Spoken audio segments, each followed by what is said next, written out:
Bangladesh cricket দলের সামনে আরেকটি ঐতিহাসিক সুযোগ। পাকিস্তানের বিপক্ষে টি-20 সিরিজে 2-0-তে এগিয়ে লিটন দাসের দল এখন যদি শেষ ম্যাচটিও জিতে নেয় টাইগাররা, অর্থাৎ পাকিস্তানকে হোয়াইট ওয়াশ করতে পারে, তবে মিলবে এক বিশাল সুখবর।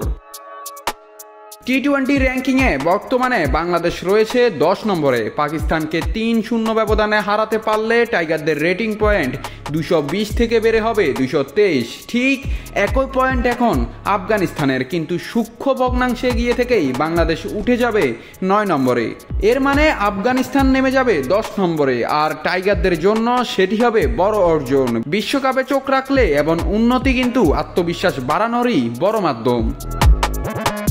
অন্যদিকে পাকিস্তান 3-0 ব্যবধানে হারলে হারাবে 4 রেটিং পয়েন্ট, তবে থাকবে সেরা 8-এর মধ্যেই। আর যদি শেষ ম্যাচে পাকিস্তান জিতে নেয়, তবে কোনো দলই পাবে না সুখবর, সবকিছু থাকবে অপরিবর্তিত।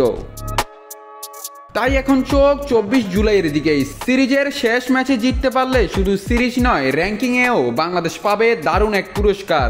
টাইগারদের হাতে এখন সেই সুযোগ পাকিস্তানকে হোয়াইট ওয়াশ করে ইতিহাস গড়ার। নাত রাহুল, নিউজ না স্পোর্টস।